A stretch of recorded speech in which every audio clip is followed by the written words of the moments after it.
மீண்டும் மோடி அவர்கள் பிரதமர் ஆனார்னா நாளைக்கு யாருமே கேள்வி கேட்க முடியாது. கேள்வி கேட்குற இப்போ திராவிடர் கழகத்துக்காரங்க கேள்வி கேட்டாங்கன்னா அவங்களுக்கு ஒரு நேரம் கொடுத்துருவாங்க. திமுக காரங்க ஒரு கேள்வி கேட்டாங்கன்னா அவங்களுக்கு நேரம் கொடுத்துருவாங்க. நம்மளுடைய வாக்குகள் தொடர்ச்சியாக திராவிட முன்னேற்ற கழகத்துக்கு செலுத்துகிறோம், காங்கிரஸுக்கு செலுத்துகிறோம். ஆனால் நமக்கான அரசியல் அதிகாரத்தை தர மறுக்கின்றார்கள் அப்படிங்கிற வேதனை ஆதங்கம் இருக்கு. எடப்பாடியோடைய அணுகுமுறை சரியில்லைங்கிற அடிப்படையில் தான் திராவிட முன்னேற்ற கழகத்துக்கு ஆதரவு தெரிவித்து இந்த ஏறக்குறைய போன சட்டசபை தேர்தலில் இந்த பார்லிமெண்ட் தேர்தலில் இருக்கிறோம். ஆனால் ரஹ்மான் கான் அந்த சட்டசபையிலே மிக பிரம்மாண்டமாக பிரமிக்க வைத்தவர் ரஹ்மான் கான். அவருடைய மகன் இப்ப சிறுபான்மை பிரிவு தலைவராக கொடுத்துருக்கிறீங்க, அவருக்கு எம்பி கொடுங்க.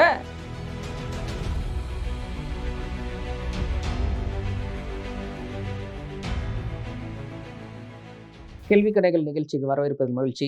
சமீபத்திய அரசியல் நிகழ்வுகள் குறித்து நம்முடன் விவாதிப்பதற்காக இணைந்திருக்கிறார் இந்திய தௌஹீத் ஜமாத்தின் மாநில துணைத் தலைவர் திரு முகமது முனீர் அவர்கள். வணக்கம். வாழ்த்துக்கள். உங்கள் மீதியாக இறைவனின் சாந்தியும் சமாதானமும் உண்டாகட்டுமாக. நாடாளுமன்ற தேர்தலில் பார்த்தீங்கன்னா முஸ்லீம்களோட வாக்குகளை எல்லாரும் வாங்கிடுறாங்க. அதிமுகவும் அதுக்கு போராடுது, பிஜேபியிலேருந்து வெளியே வந்துட்டோன்னு சொல்லி பல இடங்கள்ல அதை சொல்லியே எஸ்டிபி தன் பக்கம் இழுத்துருச்சு. அதே மாதிரி ஓரளவுக்கு வாக்குகளும் வாங்கினதா சொல்றாங்க. அதே மாதிரி திமுகவும். ஆனா அந்த பிரதிநிதித்துவம் ரெண்டு பேருமே கொடுக்கல, ஈவன் காங்கிரஸே கொடுக்கல. இதை பத்தி உங்க கருத்து? ஆமா, இப்போ எப்படின்னா ஒரு 3% இஸ்லாமியர்களுடைய வாக்கு, 4% இஸ்லாமியர்கள் வாக்கு அப்படிம்பாங்க. அந்த வார்த்தையே தப்பு. சில பேர்லாம் போன சட்டசபை தேர்தலில் திராவிட முன்னேற்ற கழகம் முழுமையாக வெற்றி பெறுவதற்கு காரணம் இஸ்லாமியர்களுடைய ஓட்டு. அப்போ கூட அந்த 3.3% தான், அந்த 4% தான், அதனால தான் ஜெயிச்சுன்னா இல்லை. ஏறக்குறைய தமிழகத்தில் முஸ்லீம்கள் 8% மேல் இருக்கிறாங்க. நாங்கள் தான் சொல்கிறோம், நீங்கள் சென்சஸ் எடுங்க. இப்போ பழைய சென்சஸை வச்சுக்கிட்டு தான் காலத்தை ஓட்டிக்கிட்டு இருக்கீங்க, எடுங்கிறோம். 8லேருந்து அதிகமாக கூட வரலாம், அதுக்கு குறைய வராது. அப்போ அந்த அளவுக்கு முஸ்லீம்கள் இருக்கிறாங்க. இதில் என்னென்னா அந்த 8% முஸ்லீம்களும் முழுக்க திமுக கூட்டணிக்கு தான் வாக்களித்தாங்க, மாற்றிலாம் வாக்களிக்கலை. இப்போ இந்தியா கூட்டணின்னு ஃபார்ம் ஆச்சு.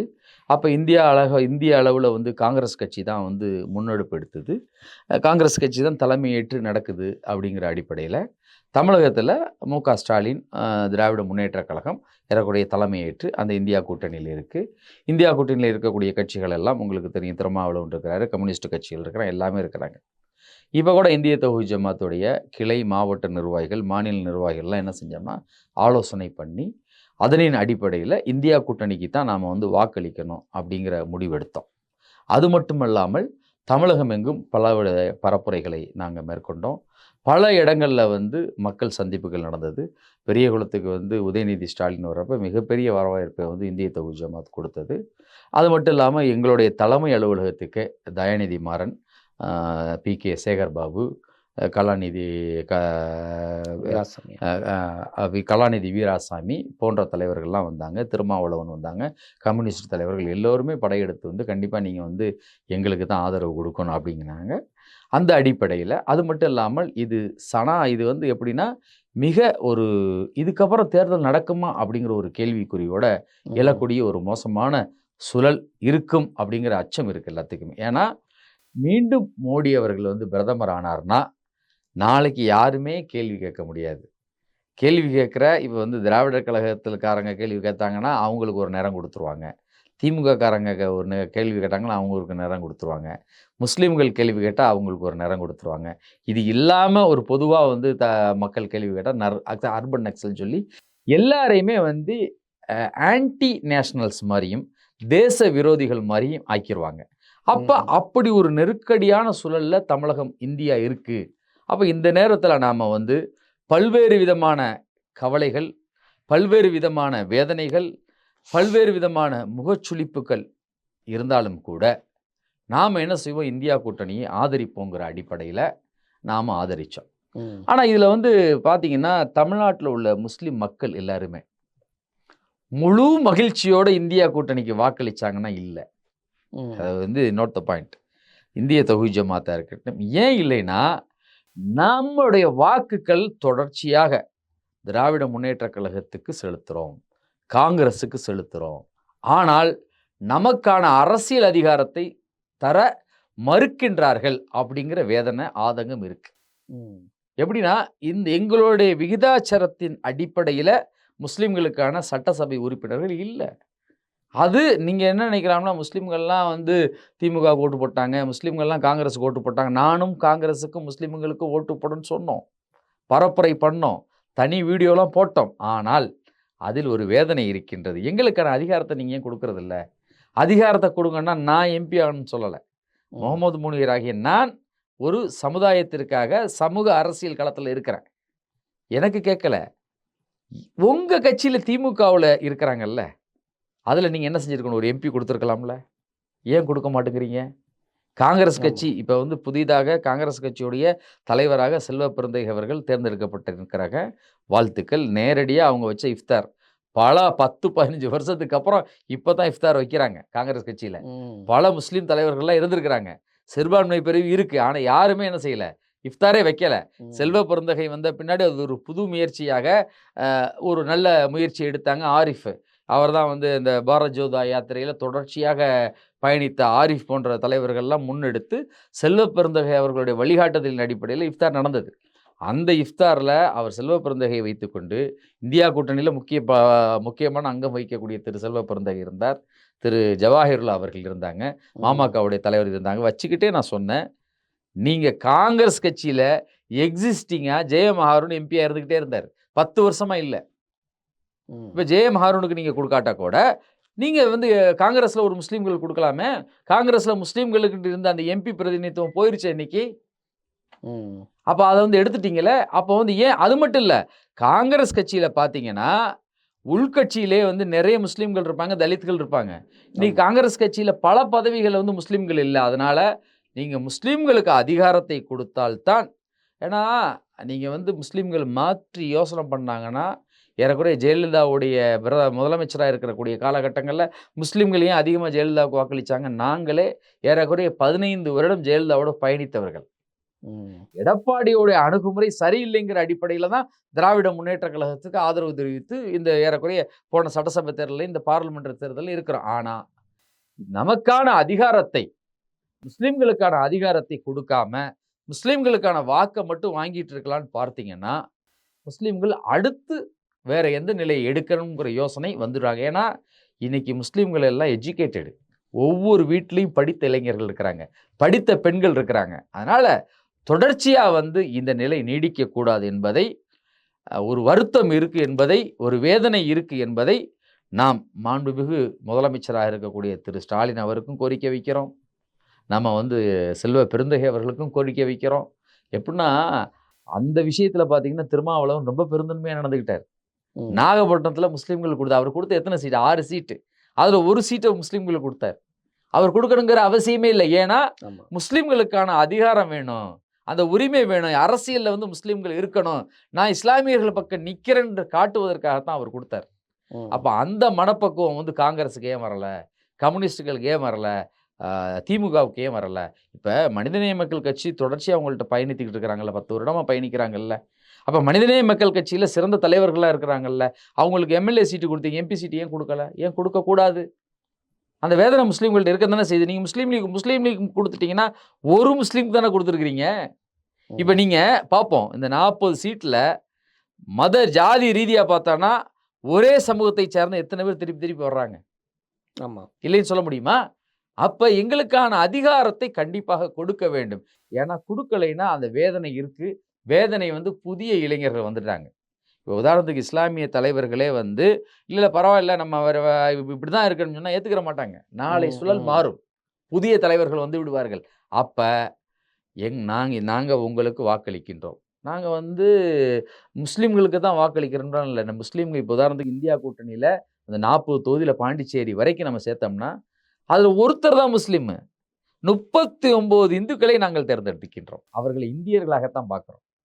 40ல் ஒருத்தர் தானே முஸ்லீமு. அப்போ 39 பேருக்கு முஸ்லீம்களை வாக்களித்திருக்கிறாங்க. இந்த பெருந்தன்மை தலைவர்களுக்கு வரணும்ல. அப்போ நம்ம திமுகவுக்கும் கம்யூனிஸ்ட் கட்சிகளுக்கும் அனைத்து காங்கிரஸ் கட்சிகளுக்கும் எல்லாருக்கும் கோரிக்கை வைக்கிறோம். இது வரைக்கும் கம்யூனிஸ்டுகள் ஒரு முஸ்லீம் கொடுத்ததே இல்லைங்க. எனக்கு தெரிஞ்சு ஒரு 25 வருடங்களில் ஏன் கம்யூனிஸ்ட் கட்சியில் முஸ்லீம்கள் இல்லையா?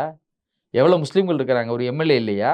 கேட்குறேன். ஏன்னா கம்யூனிஸ்டுகள் எங்களோட உரிமைக்காக குரல் கொடுக்குறாங்க, எங்களுடைய பிரச்சனைக்கு கூட நிற்கிறாங்க. கம்யூனிஸ்ட் இல்லைன்னு சொல்லலை, அவங்களுக்காக நாங்கள் கூட நிற்கிறோம். அப்போ நீ எங்களுடைய வாக்கு நீங்கள் வாங்குறீங்கல்ல, அப்போ நீங்களும் என்ன செய்யணும்? கம்யூனிஸ்ட் கட்சிகளும் கோரிக்கை வைக்கிறோம். ஏன் முஸ்லீம்களுக்கு நீங்கள் எத்தனை எம்எல்ஏ சீட் வாங்குறீங்க? ஒரு முஸ்லீம் கொடுக்கக்கூடாதா? நீங்கள் தாராளமாக கொடுக்கலாமே. உங்கள் கட்சியில் நாங்கள் என்ன செய்கிறோம்னா, வெளியில் இருக்கிற முஸ்லீம் கொடுக்குறோம் கொடுக்கலைங்கிற வேற விஷயம். உங்கள் கட்சியில் உள்ள முஸ்லீம்களுக்கு கொடுக்கலாம்ல. இப்போ திமுகவில் ஒரு முஸ்லீம் எத்தனையோ முஸ்லீம்கள் இருக்கிறாங்கல்ல, எவ்வளோ பேர் இருக்கிறாங்க? துறைமுகம் காஜா இருக்கிறாரு, காலங்காலம் எடுத்து அறிவாலயத்து வாசல்லே காத்திருக்கிறாரு துறைமுகம் காஜா.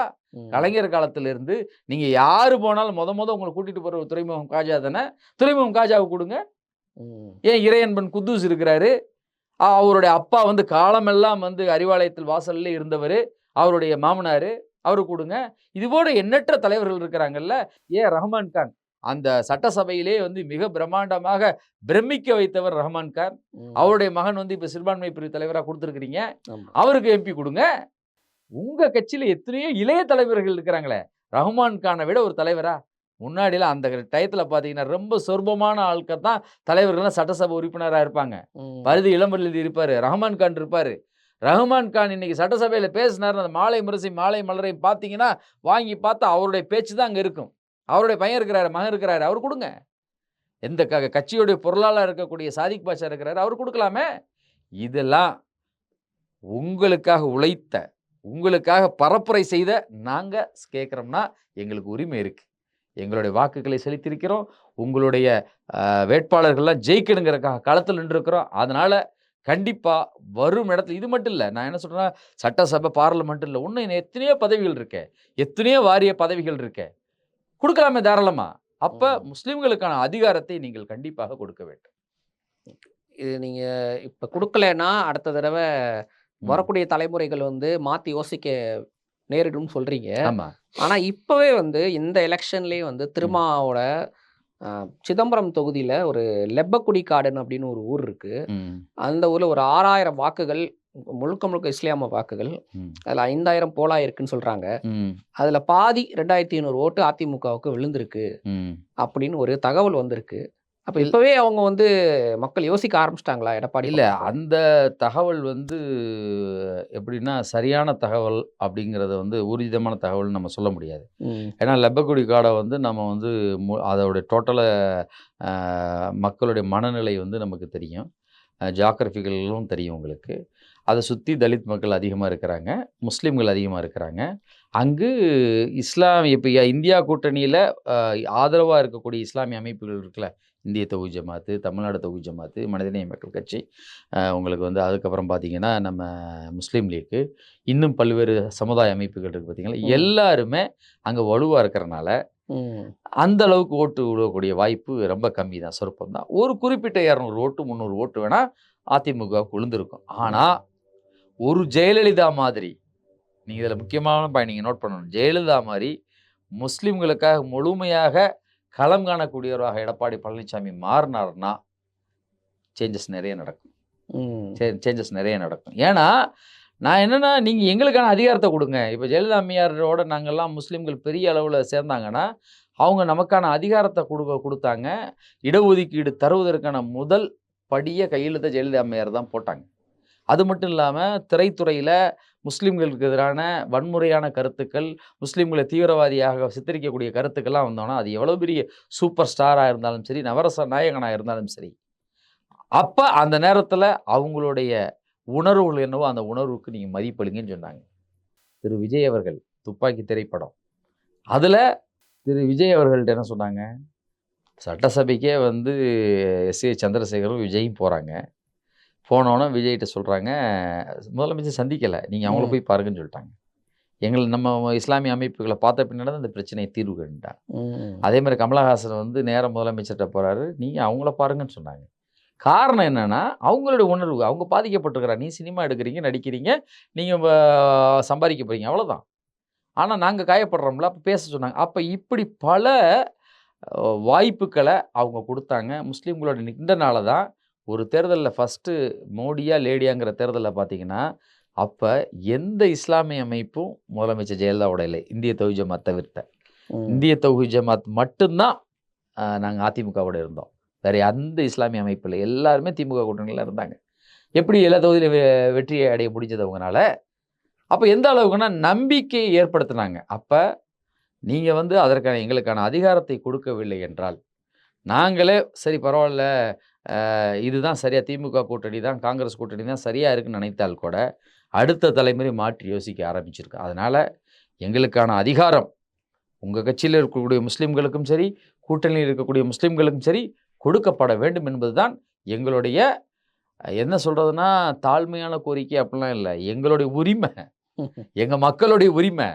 எப்படி ஓட்டு எங்களுடைய உரிமையோ, அதனால் உங்கள்கிட்ட கெஞ்சுறது அப்படிலாம் நாங்கள் கேட்க மாட்டோம். எங்களுடைய உரிமையை நீங்கள் தர வேண்டும், எங்கள் மக்களுக்கான அதிகாரத்தை நீங்கள் தர வேண்டும். எம்பி, எம்எல்ஏ, வாரியங்கள், அது மட்டும் இல்லாமல் உங்கள் கட்சியில் உள்கட்சியில் உள்ள பதவிகள்.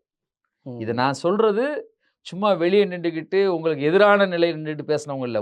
நீங்கள் வெற்றி பெற வேண்டும் என்று 40 தொகுதியிலும் பங்களித்து வெற்றிக்காக உழைத்த தலைவர்கள் கேட்குறோம். 2 வித்தியாசம் இருக்குல்ல உங்களுக்கு. ஆமாம்.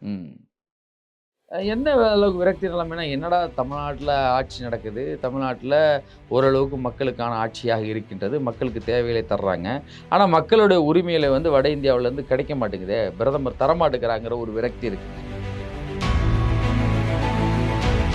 ஒரு நல்ல விஷயம் இந்த தேர்தலில் மக்கள் மத்தியில் எப்படின்னா வந்து பெரிய அளவில் பணம் வந்து கொடுக்கப்படலாம்.